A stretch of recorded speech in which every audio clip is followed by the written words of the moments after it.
दोस्तों त्योहारों का सीजन चल रहा है और साथ में धार्मिक आयोजनों का भी सीजन चल रहा है। दोस्तों धार्मिक आयोजन में होता यह है कि लोग जगह जगह भंडारे करते हैं, जैसे कि अभी नवरात्रि में भंडारे होने हैं, गणेश उत्सव में भंडारे होने हैं और आने वाले ऐसे बहुत से पर्व हैं जहाँ पर भंडारे होते ही हैं। लेकिन दोस्तों क्या हर जगह भंडारा करना चाहिए कि नहीं करना चाहिए, इस विषय को लेकर प्रेमानंद महाराज जी, देवकीनंदन ठाकुर जी और हमारे अनिरुद्ध आचार्य जी का क्या कहना है, आइए सुनते हैं इनके प्रवचन और साथ में ये भंडारे के विषय में क्या कहते हैं, आइए सुन लेते हैं। ये हो गई, ये कोई भी खिला दे सबका खा लेते हैं बिना ये सोचे समझे खिलाने लायक है भी कि नहीं। एक और बात बता दें आपको, मानोगे? जब तीर्थ में जाओ और वहां भंडारे बट रहे हो ना, मत खाया करो। ऐसे जीव के चटोरा आदमी हैं, कोई भी बांट रहा हो उन्हें खाने से मतलब। जो बांट रहा है वो अन्न के साथ साथ अपना पाप भी बांट रहा है, और जो खा रहा है वो अन्न के साथ साथ उसके पाप भी खा रहा है। खाओ बेटा, खाओ।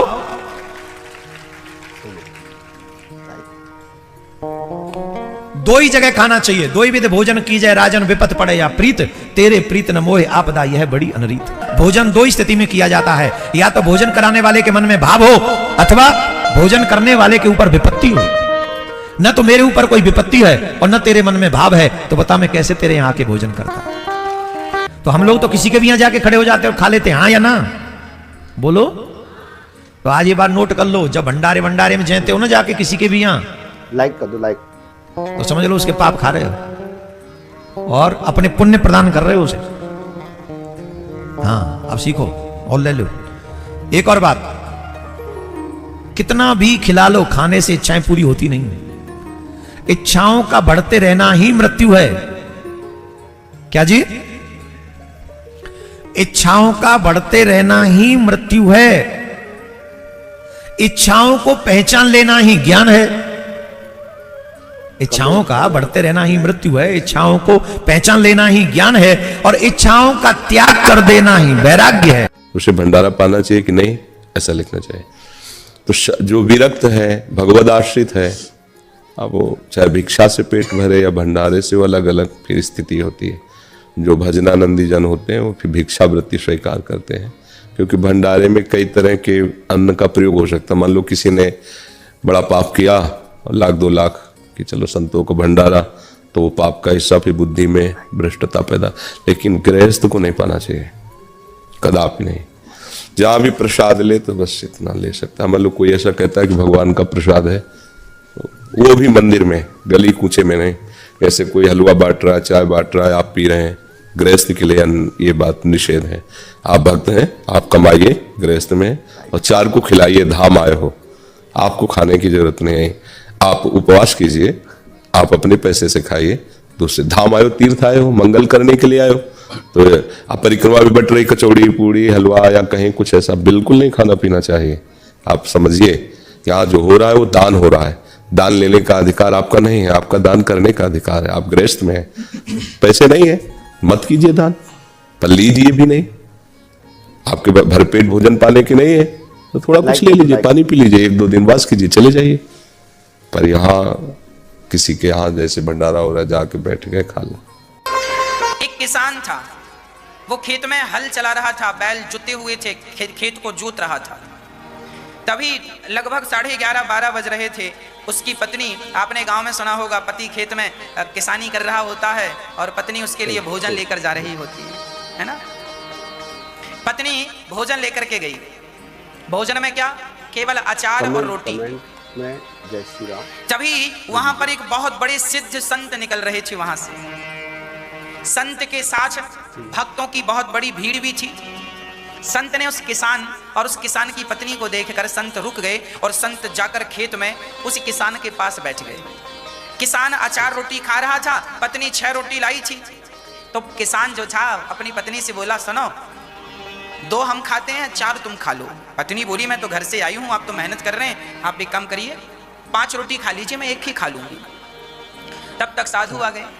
साधु आए तो किसान ने खड़े होकर संत जी को बिठाया अपनी आसंदी। महाराज खेत है, कहाँ बिठाऊं, ज्यादा सेवा नहीं, आप यहीं बैठिए और मेरी पत्नी अचार रोटी लाई है, आप ये अचार रोटी खा लीजिए। संत के सामने एक पत्तल पर किसान ने अचार और रोटी रख दी और संत बड़ी प्रसन्नता से किसान और किसान की पत्नी की ओर देख रहे हैं और बड़ी प्रसन्नता से संत ने किसान ने 6 रोटी संत को दे दी किसान ने कि आप खा लीजिए, अतिथि देवो भव, हम तो फिर खा लेंगे। तो संत ने 2 रोटियां किसान को दी और 2 रोटी उसकी पत्नी को दी और 2 खुद ली और अचार भी तोड़ करके सबको दिया। और संत जब खाने लगे तो उनका एक बहुत बड़ा सेठ अमीर आदमी उनके संग था। उसने कहा, गुरुजी हमने आपके लिए 56 भोग रखे हैं, रसगुल्ला, रसमलाई, पूड़ी, पकौड़े, जलेबी, हलवा, बादाम, काजू और फलाना और ढिमका सब रखा और आपने वो सब छोड़ के अचार रोटी खा रहे हैं। तो गुरुजी ने कहा, चल तूने भी जो लाया है सब यहाँ रख। अब वो अभिमानी सेठ जो पैसे का बड़ा घमंड लिए गुरुजी के संग चलता था, मैं कोई कम हूं क्या? उस गुरुजी के सामने अचार रोटी भी थी और दूसरी तरफ उसकी पूड़ी, कचौरी और जलेबी और रसमलाई और जमाना भर का पकवान था। तब गुरुजी ने, बड़े सिद्ध पुरुष थे, तब गुरुजी ने उस सेठ की जो रोटियां थी, पूड़ियां थी, पकौड़ियां थी, जलेबियां थी, उन्हें हाथ में दबाकर दोनों हाथ से दबाया तो उनसे रक्त की धार निकल पड़ी। जय श्री राम। संत ने उन्हें दबाया तो उन रोटियों से सेठ जी की वो अहंकार भरा व्यक्ति, उसकी रोटियों से क्या निकला? दबाने से, निचोड़ने से रक्त निकला, खून निकला। और जब किसान की रोटियां संत ने दबाई तो दूध की धार निकल पड़ी।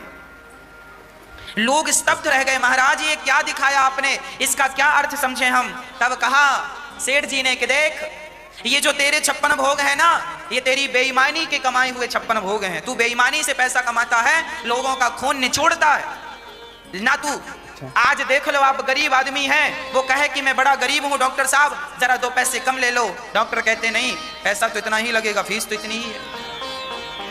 सेठ जी जरा हमारे पास पैसे कम है, जरा आटा सस्ता दे दो हमें ना, पैसा तो इतना ही लगेगा। तुमने दूसरों की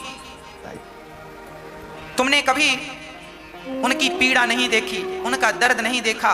हर हाल में बस लूटते गए, गलत काम करते गए और उसी गलत काम से तुमने जो धन कमाया है, तुम्हारे बने पकवानों से देखो रक्त की धार निकल रही है। और ये किसान जो मेहनत करता है, हल चलाता है, मेहनत की रोटियां खाता है, तो भले वो बासी रोटियां हो, देखो उससे दूध निकल रहा है। मेहनत और ईमानदारी और सत्य की जो रोटियां हैं ना, वो दूध में डूबी हुई होती हैं, और पापाचार भ्रष्टाचार की जो रोटियां हैं वो रक्त में डूबी होती हैं। अब आप देख लो कि आप रक्त में डूबी हुई रोटी खाते हैं या दूध में डूबी हुई रोटियां खाते हैं।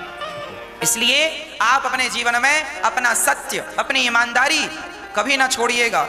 सत्य को जाने मत दीजिएगा। जमाना झूठ बोल रहा है, बोलने दीजिए। जमाना गलत कर रहा है, करने दीजिए। पर आप अपने बच्चों को, आप अपने आप को यही शिक्षा दीजिए कि हमें सदा सत्य के मार्ग पर चलना है। हमें नहीं खाना ज्यादा 56 भोग, हम दाल रोटी, नमक रोटी खा लेंगे, पर ईमानदारी से, बिना किसी का दिल दुखाए। जय श्री राम। सबका दर्द समझना, सबकी पीड़ा समझना, यही हम इंसानों का धर्म है, यही कर्तव्य है। नारद जी कहते हैं, आज तो सत्य का नाश हो, सत्यम नास्ति। आज तो सत्य कोई, हर जगह भ्रष्टाचार पनप रहा है। हाँ, हर जगह भ्रष्टाचार। आपका बच्चा स्कूल जाए चाहे ना जाए, घर में ही बैठा है, पर स्कूल वालों को फीस पूरी चाहिए। आपके पास पैसा हो ना हो, पर दवाई आपका मरीज भले मर जाए, पर उसकी लाश भी तब मिलेगी जब आप हॉस्पिटल का पूरा पैसा चुका देंगे, नहीं तो वो लाश ही नहीं देंगे। अब लो, अब लाओ कर्जा। व्यक्ति धर्म भूल चुका है, व्यक्ति इंसानियत भूल चुका है। केवल पैसा, सत्य का मानो नाश हो गया। इस कलिकाल में मानो सत्य बचा ही नहीं। आज ये पृथ्वी टिकी है तो केवल सत्य के बल पर टिकी है। कुछ मुट्ठी भर सत्य वाले लोग हैं। दोस्तों, आपको ये वीडियो कैसा लगा कमेंट बॉक्स में दोस्तों आप अपने विचार जरूर लिखिएगा, क्योंकि दोस्तों हम आपके लिए बिल्कुल इसी तरह के बहुत ही शानदार वीडियो बनाते रहते हैं। और हमारे चैनल में दोस्तों जाके देखिए, हमने बहुत ही अच्छे वीडियो आपके लिए बना के रखे हैं। आप एक बार चैनल के अंदर जाइए और हमारे जितने भी वीडियो है उनको एक बार खोल के देखिए। आपके हिसाब से हमने सारे वीडियो बना के बिल्कुल तरीके से प्रस्तुत किए हैं। जय श्री राम।